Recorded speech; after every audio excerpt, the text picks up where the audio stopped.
But right now it's an international program, so let's go to the 6 for Game 6. Toronto Blue Jays trying to wrap this thing up. When they get to World Series, they win World Series, and they are one win away from lifting another trophy. Kevin Gausman, though, facing Tommy Edman, top 3.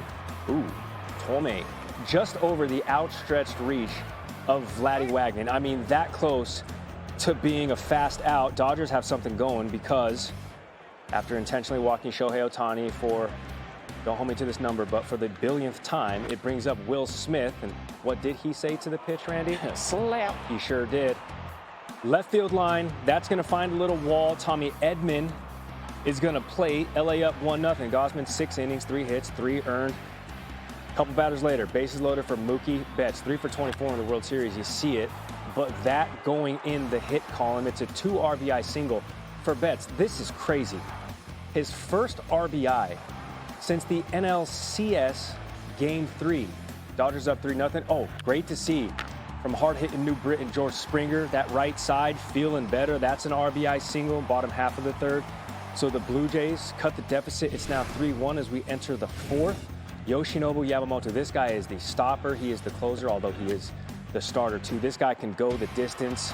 Dalton Varsho grounding into an inning-ending double play there, Randy. The defense coming up clutch. This won't be the first time. No, it wouldn't. Hey, bottom 6, it's that man again, Vlad Guerrero Jr. Nobody on, 2 out. So, hey, if there's a good time to allow a double, it's then. And he does allow that double, does Yamamoto. How about Vladdy Wagner? 28 hits in these playoffs, 42 times on base. Both of those the second most all-time. Justin Wroblewski's getting up in the bullpen, but Yamamoto's like, man, keep him out there. He gets Varsho, and that's it for Yamamoto. 53 straight batters without a walk to start the World Series. 6 innings, 1 earned, 6 Ks. We go to the 8th. It's Shohei. They're pitching to him now with 1 out. This is what he can do. Did that look like much to you? It looked like off the end of the bat, a little excuse me, and it goes off the wall. That's how strong this man is. 12 extra base hits in these playoffs, ties with Corey Seager for the most in Dodgers history. Just a little dance, just a little. He can move the hips, just a little bit of a shimmy. Little wiggle. All right, bases loaded, 2 outs. Sir Anthony Dominguez, man, he's been knighted. Okay, you think he's not going to get out of that jam? He got Teoscar Hernandez, does Sir Anthony. Bottom half of the inning for Toronto, George Springer. Sometimes they're little excuse me swings. Springer's like, hey, sorry. Up there, sorry. And then later in the inning, Varsho grounding out to second. Now these are loud. Roki Sasaki is getting out of these jams, but these are squared up, barreled up pretty nicely. We go to bottom 9, same score. All right, still 3-1, none out. Addison Barger, this one into left center, wall ball, but look at this thing just sort of, right? Just trapped under the wall. John Schneider, Blue Jays skipper, said, been here a long time. I haven't seen a ball get lodged, ever.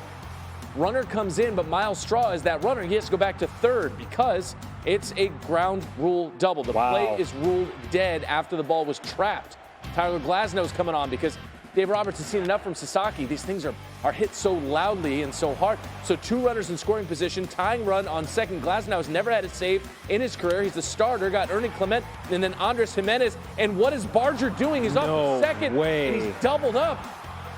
And Game 6 ends with a 7-4 double play. Kike said the crowd got quiet. I was able to hear that the bat broke, so I got a really good jump on the ball, and I came in. And then he came up throwing. And that is how we get at Game 7 tonight. Buster Olney talking with the closer. Tyler Glasnow, you close out Game 6. What was that like? Different, for sure. He called me up down there. I had a little bit of time to get warmed up. I tried my best. Went out, and it worked out for me. Okay, tell me what's going through your mind on that last play. Right there, just I hope he catches the ball. And then I saw him kind of off second, and we turned 2, and that's as good as it gets right there. That's a great feeling. The Dodgers force a Game 7. It was Yoshinobu Yamamoto setting the tone once again. He didn't go the distance like he did in the last 2 starts. Still held the Blue Jays to just 1 run over 6 innings of work. Now has a 1.56 ERA this postseason. That is the 3rd lowest ever by a Dodgers pitcher that has made 5 or more starts in a single postseason. There will be a Game 7 in the World Series tonight. The Dodgers even it up thanks to another strong outing from Yoshinobu Yamamoto. 6 innings, 1 run. Toronto did have a chance in the ninth, but right there, base running blunder meant a double play to end the game, which is good for the consumers. It's good for the fans. Maybe not good for the blood pressure of the great folks in Toronto and Canada as a whole, but it's always good to have Buster Olney on talking about a Game 7. Buster, good morning to you. Mookie Betts was 3 for 23 in the World Series entering Game 6, and then he gets a 2 RBI single, first RBI since Game 3 in the LCS.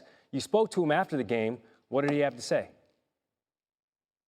He said it was good to help out the boys because this has been an absolute grind of a World Series for Mookie Betts, former MVP, an 8-time All-Star. He has really struggled to the point that in this World Series, he's been a liability, right? We know that's he's basically the reason why the Toronto Blue Jays have pitched around Shohei Ohtani time after time after time to the point that Dave Roberts moved Mookie Betts down in the lineup. But last night, he pulls that single left field, drives in 2 runs, and man, when he got to first base, the fist pump that he did, the look on his face, total relief, joy that he was able to pitch in. And that was probably the first time in his MVP World Series winning career that Mookie Betts has ever been associated with the word liability. Meanwhile, we have a Game 7 to focus on tonight. The Dodgers planning to start Shohei in Game 7 on short rest, while Toronto will be opposite Max Scherzer. What more can you tell us about that? Gary, what about the star power in tonight's game? You got Shohei Ohtani, and the Dodgers are going into late last night. They were leaning towards starting him in this game because it's a cleaner fit. You start him as an opener, he gives you a few innings, and then you go to the bullpen. He's pitching against Max Scherzer, 3-time Cy Young Award winner. And during the course of this game, you might see Blake Snell, 2-time Cy Young Award winner. Tyler Glasnow, who threw just 3 pitches in relief last night. Clayton Kershaw is available. Shane Bieber, who won a Cy Young Award, he's available. Trey Savage, who was so great in Game 5 for the Blue Jays, he's available. It's all hands on deck. It's all chaos with all due respect to Roman. More in Game 7 than we have even in college football this year. Buster, this might be a dumb question, but because it's all hands on deck, it is Game 7. Is there a circumstance that would allow Yoshinobu Yamamoto to throw a couple of pitches tonight, just the way he's been so dominant against the Blue Jays? So Dave Roberts last night basically ruled that out. Okay. But you guys have seen, and I've seen situations, 2001 World Series, Randy Johnson starts Game 6. Yeah. He comes in relief in Game 7. I'm not ruling it out because in the moment, everyone will go to try to pitch in. Incredible. Game 7 tonight. You can listen to every single pitch on ESPN Radio. Buster Olney joining us this morning on SportsCenter. Buster, thanks. Woo. Okay, so we've shown you the full highlight of World Series Game 6. Let's show you the pivotal, crucial 9th inning where the Dodgers forced a Game 7. There are no outs. Dodgers up 3-1. That's Roki Sasaki.